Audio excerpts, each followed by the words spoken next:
ဒီနေ့ပြောပြမယ့်အကြောင်းအရာကတော့စီးရုံမှာတကယ်ကြုံခဲ့ရတယ်လို့ပြောကြတဲ့ထိတ်လန့်စရာအဖြစ်အပျက်နှစ်ခုပါပထမဇာတ်လမ်းကတော့ lift ထဲမှာမြင်ရတဲ့လက်ချောင်းနှစ်ချောင်းအကြောင်းဖြစ်ပြီးဒုတိယဇာတ်လမ်းကတော့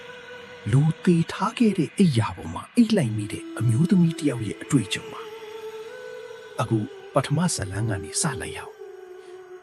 ဒီအဖြစ်အပျက်ကစီးရုံတစ်ခုမှာစီးကူးတမှုခံယူနေတဲ့လူနာတစ်ယောက်ပြောပြခဲ့တာပါသူပြောတာကတညသဆောင်လောက်မှာဖိုက်စာလာလို့အောက်ထက်ကစတိုးဆိုင်ကိုဆင်းဖို့ဆုံးဖြတ်ခဲ့ပါတယ်တဲ့အဲ့ဒီအချိန်မှာသူနာပြုတ်တွေကိုလိုက်ရှာပြီးမိကောင်တာမှာဘယ်သူမှမရှိတော့ပါဘူးဒါနဲ့ lift ကိုခေါ်လိုက်ပါတယ်ဒါပေမဲ့ lift တကားကပိတ်တော့မေဆိုရင်ပြန်ပွင့်သွားတယ်တစ်ခါနှစ်ခါသုံးခါအစပိုင်းတော့ဆက်ချို့ယွန်းနေတာပဲလို့ထင်ခဲ့ပါတယ်ဒါပေမဲ့တကားအောက်ကအပုတ်တီးတီးလေးကိုမှုန်ကြည့်လိုက်တဲ့အချိန်မှာလူတယောက်ရဲ့လက်ချောင်းနှစ်ချောင်းကဖြည်းဖြည်းချင်းထွက်လာတာကိုမြင်လိုက်ရတယ်တဲ့သူလေးကြောက်သွားပြီမိငါမျက်စိမားတာပဲဖြစ်မှာပါလူကူပြန်အားပြီး lift ထဲဝင်လိုက်ပါတယ် lift ကအောက်ထပ်ကိုဆင်းနေတော့ရုတ်တရက်ကြားထက်မှာရပ်သွားတယ်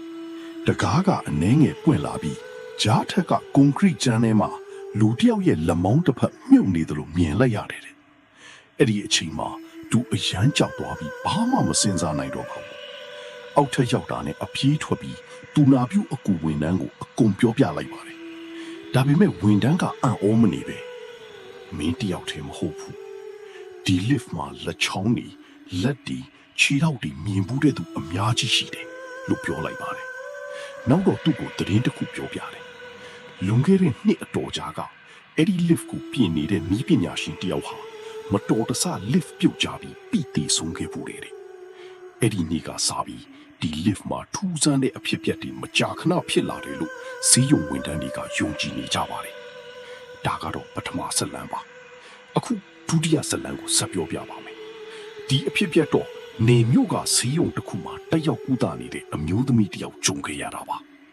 သူကနှစ်ယောက်ခန်းမှနေရတာပါပထမညကတော့ဘာမှမဖြစ်ပါဘူးဒါပေမဲ့ဒုတိယညမှာ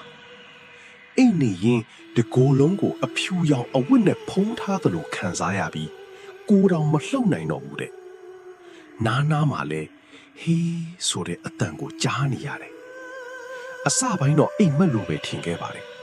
ဒါပေမဲ့နောက်ညတွေမှာအဲ့ဒီအဖြစ်အပျက်ကထပ်ဖြစ်လာတယ်အနံ့ဇိုးတစ်ခုလည်းထွက်လာတယ်စတုထညရောက်တော့သူ့ဘေးမှာမျက်နှာခြောက်ကပ်ပြီးမျက်လုံးဖြူနေတဲ့အဖိုးတစ်ယောက်တဖြည်းဖြည်းကပ်လာတာကိုမြင်လိုက်ရပါတယ်သူကြောက်လန့်ပြီးအော်ဟစ်လိုက်တော့သူနာပြုတ်ဒီအားလုံးပြေးလာကြတယ်မနေ့ရောက်တော့သူနာပြုတ်ချုပ်ကမင်းမြင်ခဲ့တဲ့အဖိုးက